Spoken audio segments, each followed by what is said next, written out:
Hello and welcome to the World Cup of Passports. This is the BeGlobal Podcast, the show that explores global mobility, international opportunity, and how people build greater flexibility in an increasingly connected world. I am your host, Gizane Campos, and today we are talking about something most of us carry at every trip, but rarely stop to think about: our passport. In this episode, we are exploring the findings of the 2026 Global Passport Index, Global Citizen Solutions annual assessment of passport strength across mobility, investment attractiveness, and quality of life. Now, to help us unpack this year's finding, I am joined by Laura Madrid, lead researcher at our Global Intelligence Unit, and Manuel Garrido, head of marketing at Global Citizen Solutions. Welcome to the podcast. Hello, Laura. Hello, Manuel. Welcome, Gizane. Nice to be here. Welcome. Thank you for having us. Before we get into the why the GPI is a great tool to access passport strength, I'd like to set the scene for our listeners. We live in a world where geopolitical tensions are running high, economic uncertainties everywhere, and even the simple act of travel has become more complicated than it used to be. The passport or passports you hold has never mattered more.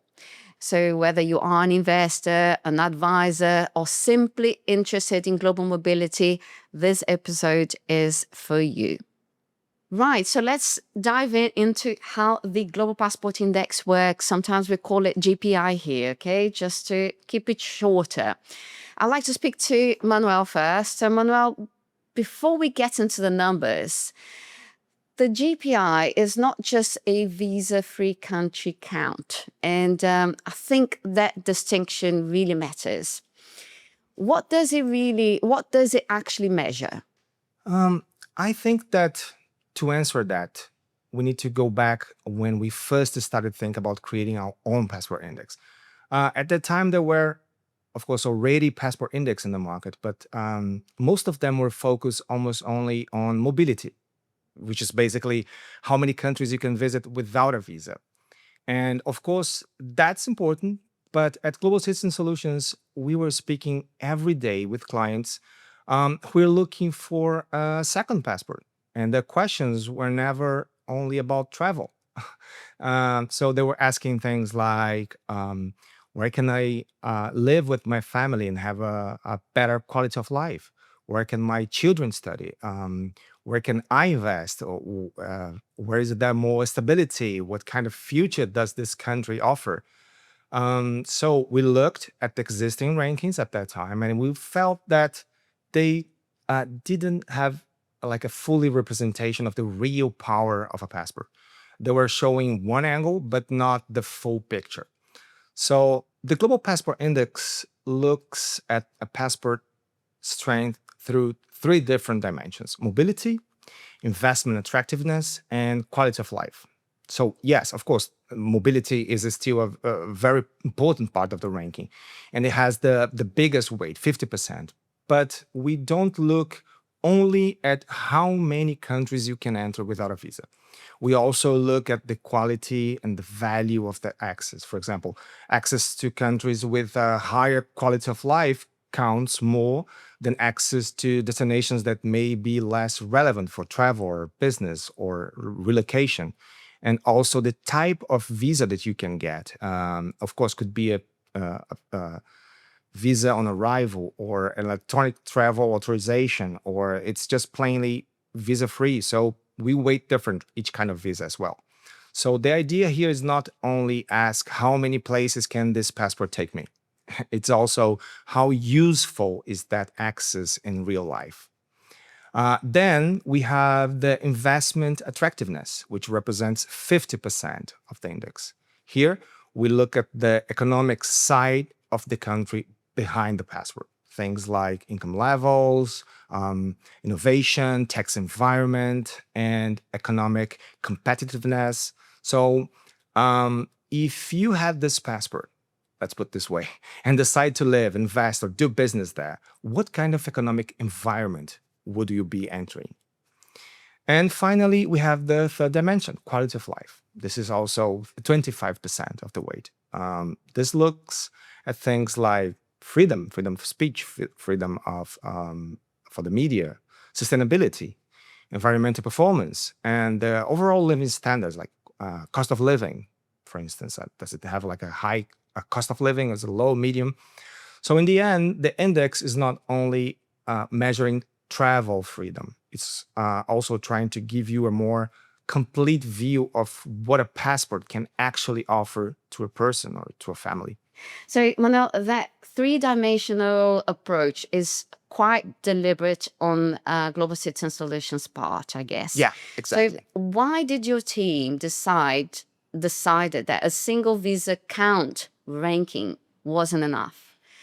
And what should advisors tell clients who come in fixated on the headline number? I want a passport that can allow me to go to 250 countries without a visa. So, do you know what I mean? What do you think advisors should be guiding their clients through in understanding that it is beyond the visa count? Yeah, that's a good question. I think that the best way to explain it is this. A visa count ranking tells you where you can go, but it doesn't tell you what that access really means. For example, it does not tell you if those destinations are useful for business or education, investment, or relocation.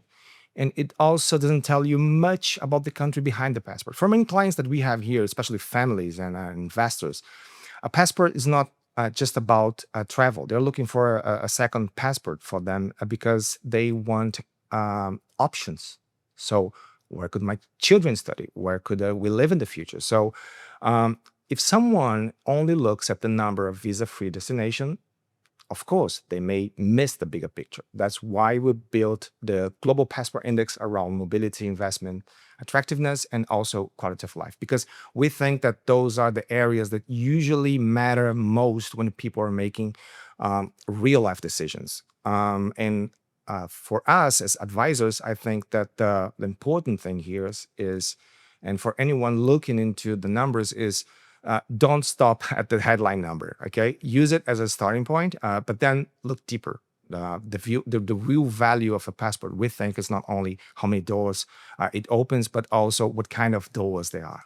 Thank you, Manuel. This is really good points. I like the way you explained it. Yeah. If I can just add up to Sure. what You Manuel must. said. Yeah. We say now that passport is also about legacy, because when you acquire a passport or a citizenship, you're gonna transfer it to your kids, your siblings, and that's why we say it's about future and legacy, not only about even like future relocation. It's something that you can transfer through generations. And that's sometimes the point people miss when they just count visa-free countries. Absolutely. That's a very good perspective, a good angle to look at your passport. It's also something that your future generations will inherit. Exactly. Okay, Laura, I'm glad you pitched in, because I want to look at where things stand globally. So I'd like us to give us the top line picture. Who is leading the ranking? I'm not going to give away, the top positions, top 10 positions now. We can just leave to the end of the podcast, of this conversation. But I can tell you again that European countries, they do make almost the entire top 10. We have Sweden. It's the third year Sweden is in the top position. Then we have Switzerland, Finland, Germany, Netherlands. And then I'll just tell you at the end of the podcast what are the top 10. We have, I cannot say it's an expected presence, but we have a country from a different continent in the top 10, and it's Singapore. Singapore is a country that tops mobility and investment indexes.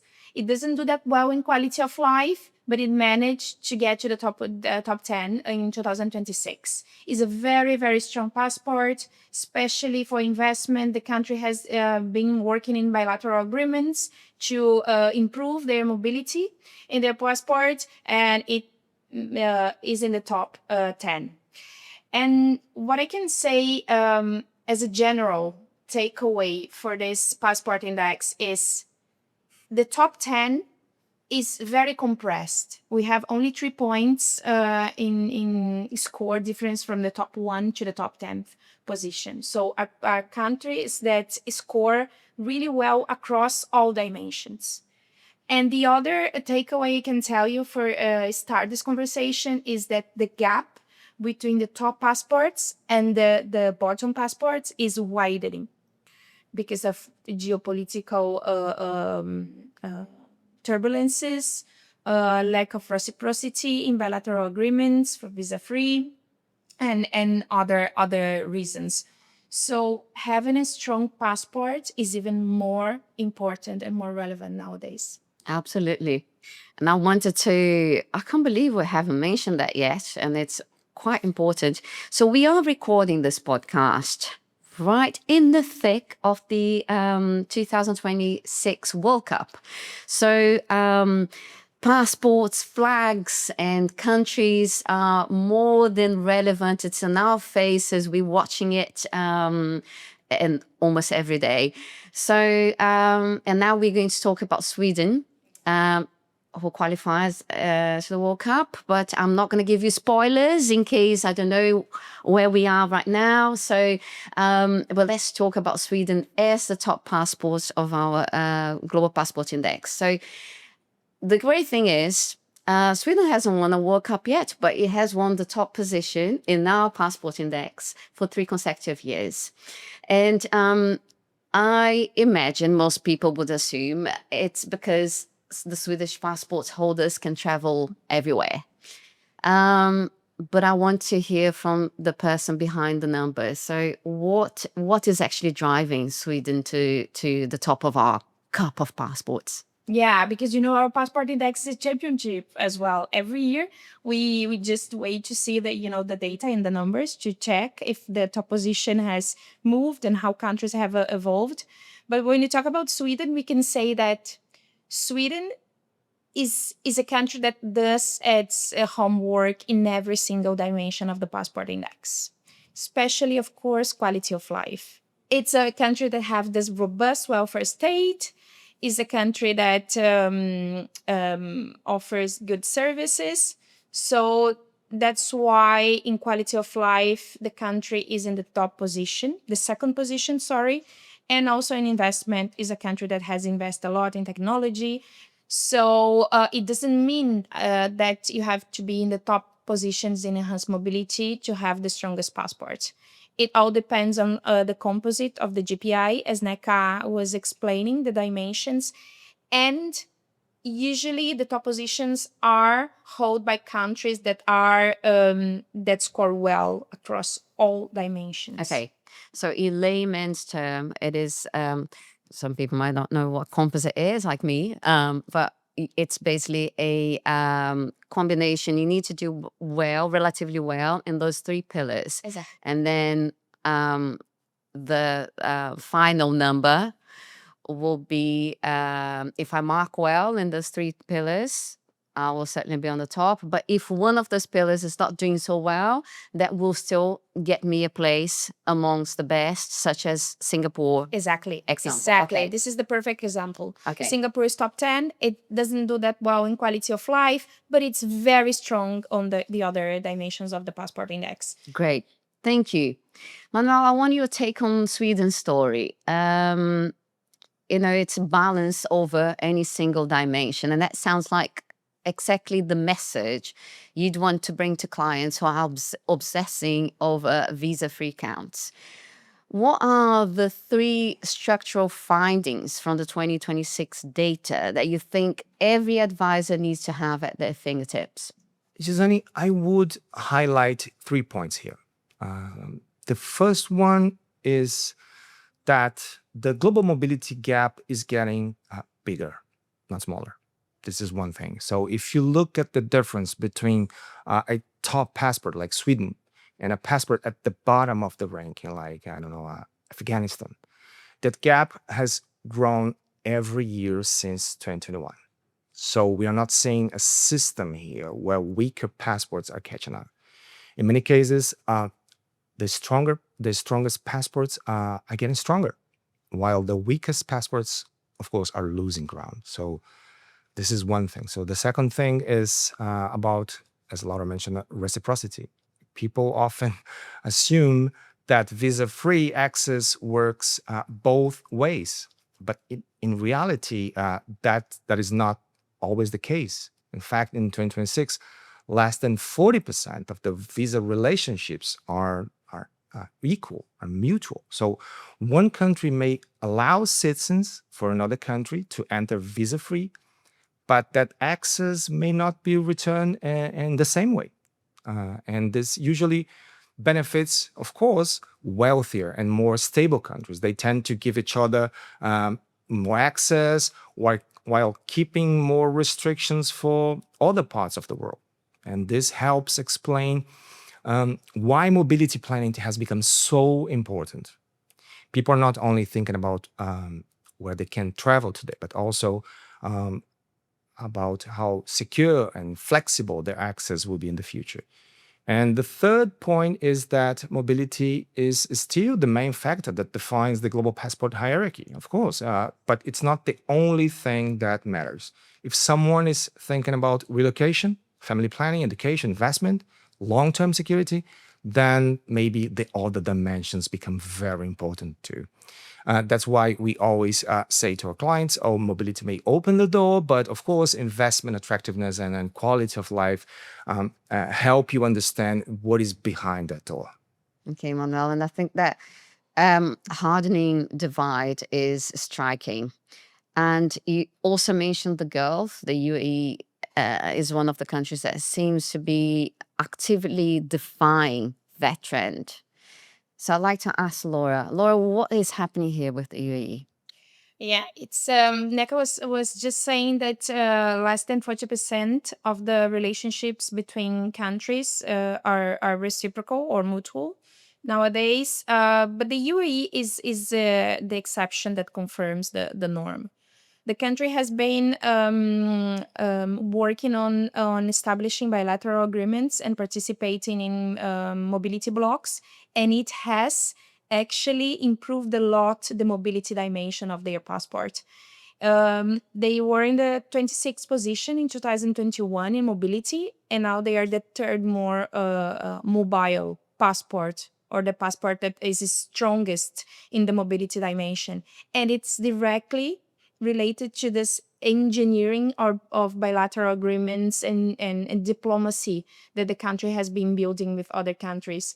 And it's, I think, from the dimensions that we measure in our passport index, mobility is the one that the countries can act faster, establishing agreements. It's true that strong countries, geopolitical and economic strong countries, doesn't need to give away access to get access in return. And the US, we're going to talk about the US lately, is a clear example of this. But the UAE did the opposite. It has been building strength in the passport, especially in the mobility dimension, because of this diplomacy strategy.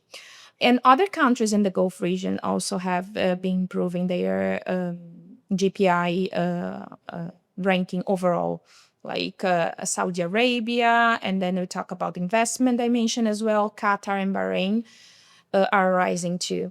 Great. Now, talking about rising, I think, Laura, you gave us a perfect link to the Caribbean.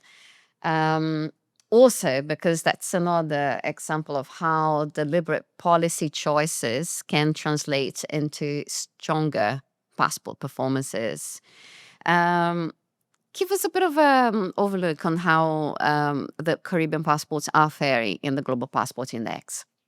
It's another very revealing region, the Caribbean, and we can say that that region kind of does much better in the passport strength comparing to the size of the countries, because they are small islands, and usually We say that big economies, because of geopolitical power and economic power, will have stronger passports. But the Caribbean just does really well without having this leverage to work with. Um, Again, this is a deliberate strategy to enhance the mobility of the passport by engaging in mobility blocks. They just created their Caribbean mobility block, and more countries joined the block, the CARICOM, so they have freedom of mobility. And an example, I can mention St. Kitts and Nevis that gain most ground in the mobility dimension. Dominica, Grenada, and Antigua and Barbuda also climb in the passport index. Okay, so that is a very interesting World Cup of passports here, and that we covered the European countries. We did cover Middle East. We covered the Caribbean region, and now I'd like us to fly to Africa. So on the other end of that spectrum, so that's where passport holders are looking to benefit from a different passport. So, but there are some data that shows where the gains would be transformative for passport holders of that region. So, Laura, can you give us a bit of an update of what's going on in the African continent? Yeah, sure.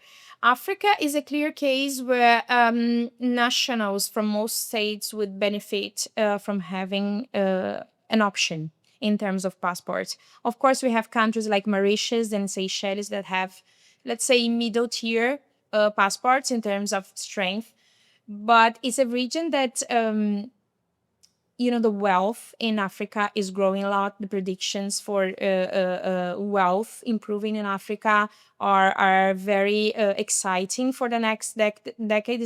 But still, the passports, they are in the bottom positions in the passport index. So, and there is again the situation of reciprocity. Most countries in Africa would allow access to their territories without requiring reciprocity from other countries. So it means that the passports are not strong enough. As Manuel mentioned previously, the gap between the top positions and the bottom positions is widening every year.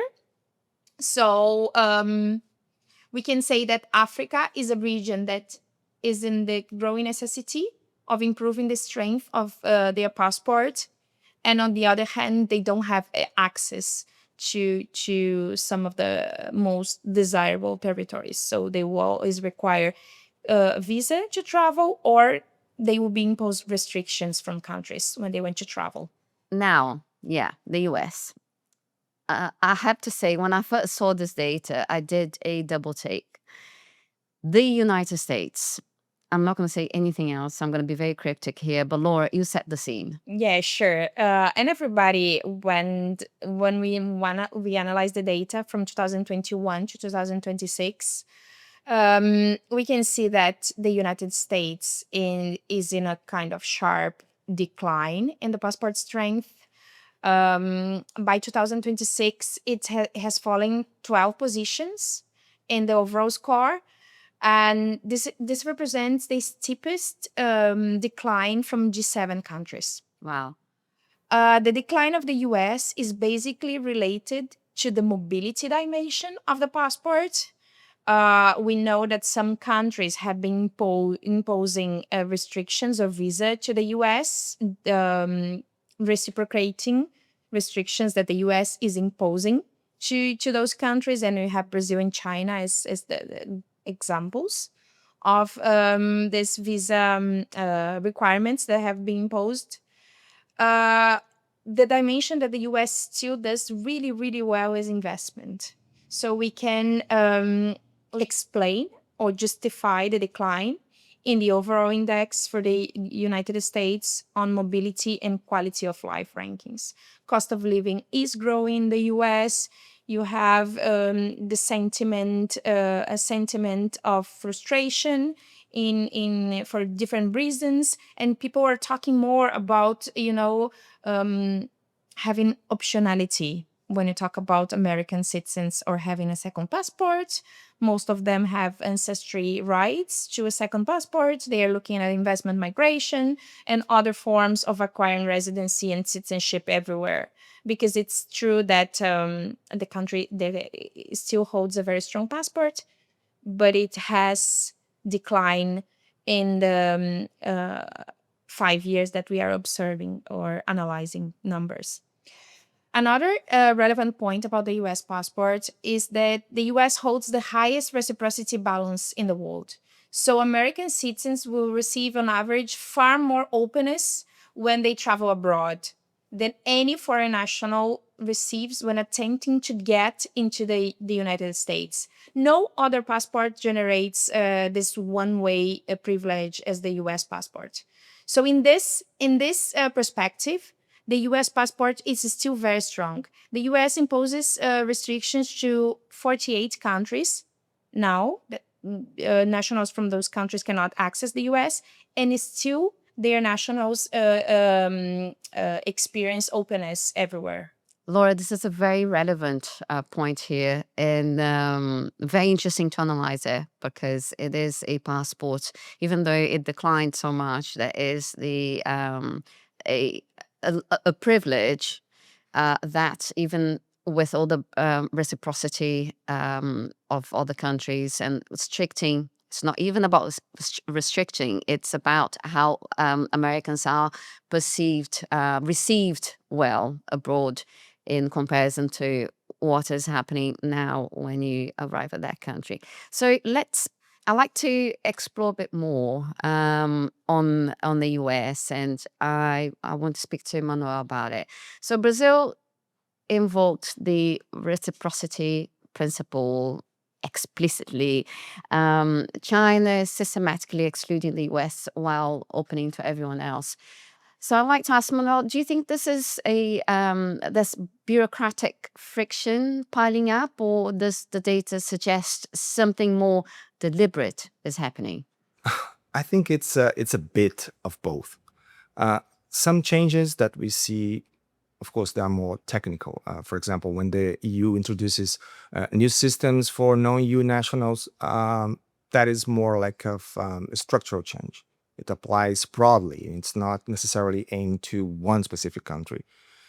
But in other cases, visa policy can also, let's say, become part of a wider diplomatic conversation. And Brazil is a good example. When Brazil talks about reciprocity, the message, I think it's quite clear. If our citizens need a visa to enter your country, then of course, your citizens may also need a visa to enter ours.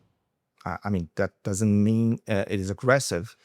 I think it's maybe more about balance, and about countries like Brazil using visa policy to try to reflect their position in the international system as a player. And China is another interesting case, because China has opened visa-free access to many countries, but not equally to everyone. So I think that there is also a strategic element here there as well. So you can use visa policies as a country to support tourism, business, soft power, and of course to your diplomatic priorities. But the mobility rules, we can see that through the data across the years. They are not fixed. They can change. They can change because of politics, security concerns, or diplomatic relationships.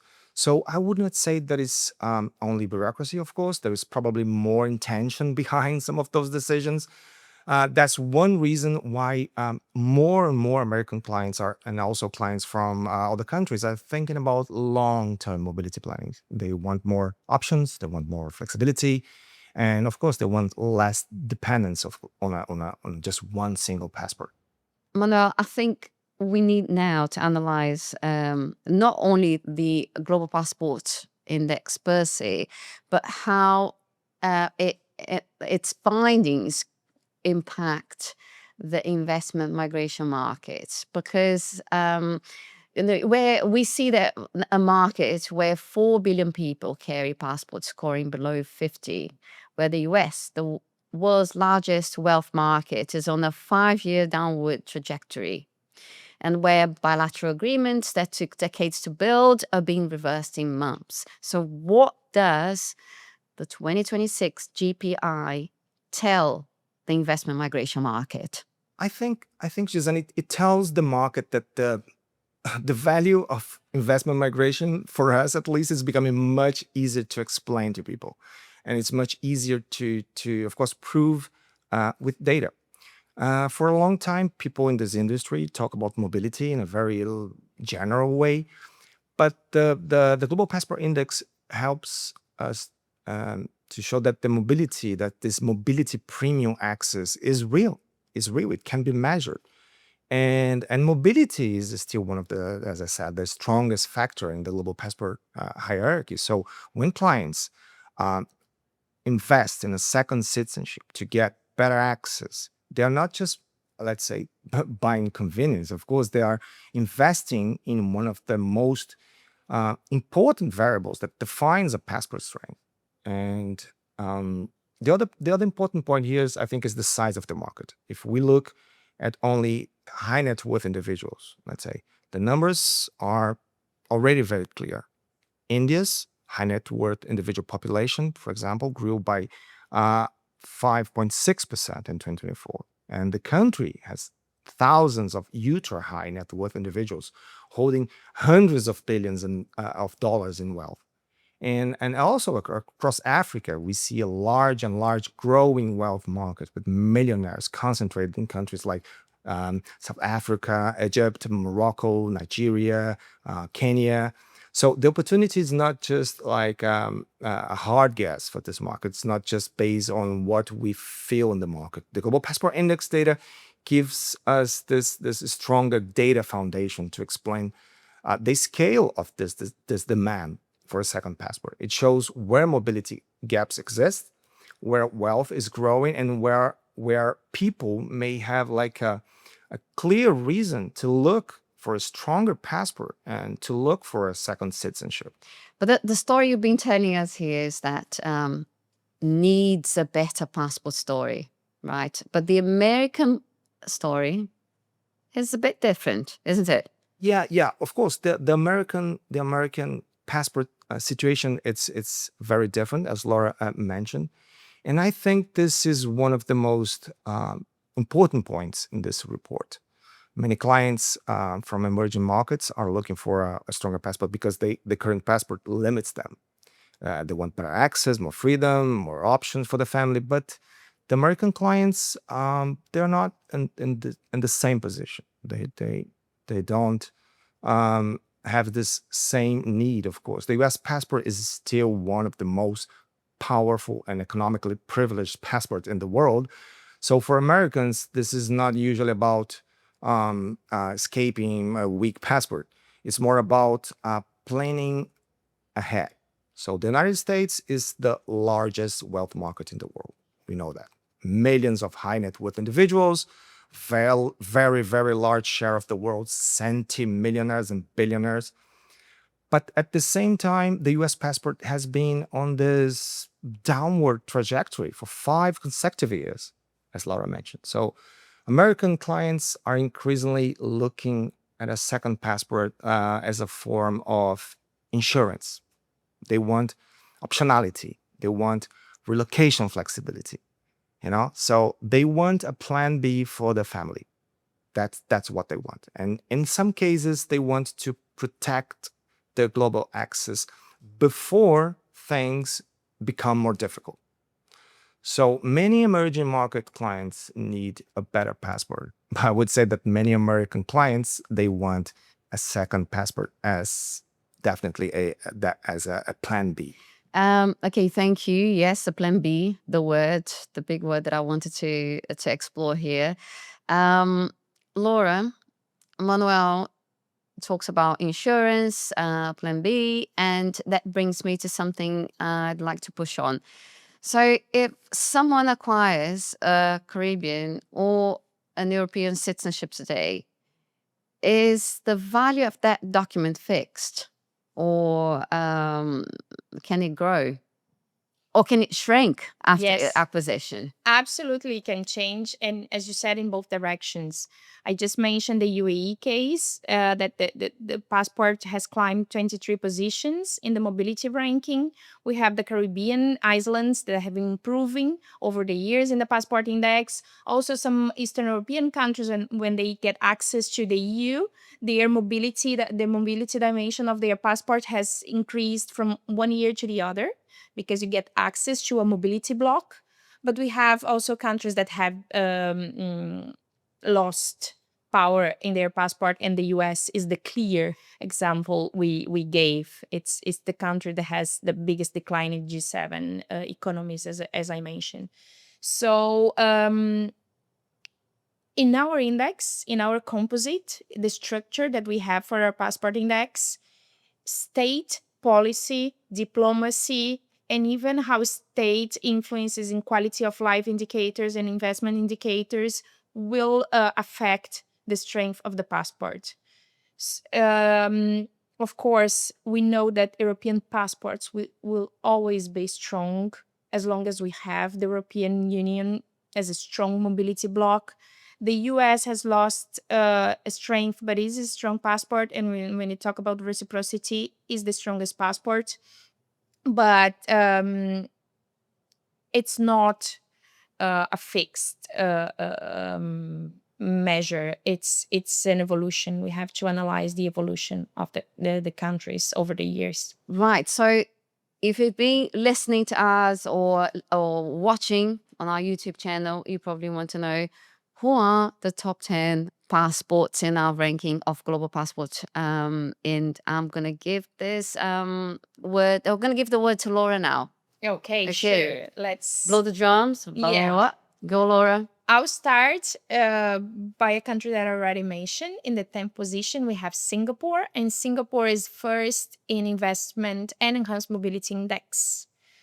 Then in the 9th position, we have Norway, 8 in the United Kingdom, 7 Ireland. So we have this feud between the UK and Ireland has been winning every year, I have to say. Oh, nice. Then in the 5th position, we have the Netherlands and Denmark. Even. And then 4th position, Germany. And the top 3 are 3rd, Finland, 2nd, Switzerland, and 1st, as you already mentioned, Sweden, because it does well in all dimensions. They really do their homework. Excellent. Thank you, Laura. Yeah, let's see how they do in the World Cup. Yeah, sure. And then now, Manuel, for people who want to explore the rankings in more details, where can they find the Global Passport Index and see the data? Sure, it's very easy. You can access the full Global Passport Index, the 2026 index, on the, of course, Global Citizen Solutions website. Just go to globalcitizensolutions.com/passport index. But we have also created a shortcut for that. So you can type directly in your browser passportindex.global. That's it. Don't need anything else. Passportindex.global. There you can see the complete rankings for the passport index, compare different passports, explore the 3 dimensions we discussed: mobility, investment attractiveness, the quality of life. You can see way more data than we mentioned here, not only the top 10 overall, but also like the biggest climbers, decliners. There's really a lot of data. See the US trajectory and in the form of a table data or a chart data. So it's not only a report to it, it's also a tool that people can use to better understand the real strength of a passport. Excellent. There's even more, isn't it? When you arrive at the Global Passport Index, you're very close to all the Global Intelligence Unit reports and briefings as well. Of course, we have a lot of information in the website. Yeah, great. Okay, well, first of all, I'd like to congratulate you two for working in such a useful project. It's something that is free. It's available to everyone who are currently thinking about what to do with their passport or where to move, or even to understand a bit of what their citizenship brings to them as in the three spheres that we explore in the Global Passport Index: quality of life, investment, and also the mobility. So before we wrap up, I'd like to ask one of you for a piece of advice for someone listening and someone who's thinking seriously about their passport strategy for 2026. Laura, you can go first.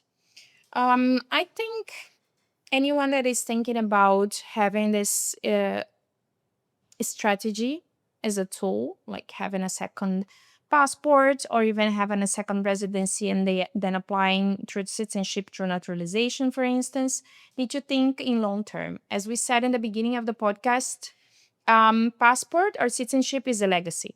It's not one generation asset. It's a multi-generation asset for sure. So you need to think about portfolio and kind of building your mobility portfolio. If we just analyze the numbers from the 70s to this century, the number of countries that allow for dual or multiple citizenship has improved a lot. In the 60s, 1/3 of the countries would allow a dual citizenship national, and now more than 70% of countries have dual citizenship regulations. So it's easier now to hold multiple passports. So think long term, think in portfolios, think where do you want to live, where you want to invest, what you want to leave and transfer to your kids, and then talk to someone that can help you to build this mobility portfolio. Okay, thank you. Laura and Manuel, it's clear that well done for working on this product. It's definitely something extremely useful. And before we wrap up, I'd like to ask you each a piece of advice for someone listening and who is thinking seriously about their passport strategy in 2026. Given everything you just said about trajectory, I imagine your answer, is it about time horizon? I would try my best to say something on top of what Laura already said. I think that the main point here is that second citizenship planning should not depend only on one country, one program, or one timeline. Regulations can change, governments can change, program processing times can change. So I think that the strongest strategies are usually built with more than one option in mind. Today, our clients are not only asking what is the fastest route or which passport or second citizenship will give me this or that. They're asking broader questions. Where do I have more stability? You see, where can my family realistically live? How does this affect my tax position, my business, my banking, my long-term plans? So in many cases, I think that a good plan B is not just one solution. It's like a layered strategy. And that could mean combining one residency option maybe with a second citizenship option elsewhere, or choosing jurisdictions that serve different goals. So the point is not that one country is always better than other, or one program is better than other. I think that the point is that if you want to have like a serious mobility planning, you need a long-term view, because the real optionality comes from planning before you need it, not after. That's very good advice. Thank you, Lauren. Thank you, Manuel, and for joining us today and making the data talk. So data now has a personality and is advising you what to do with regards to your passport strategy.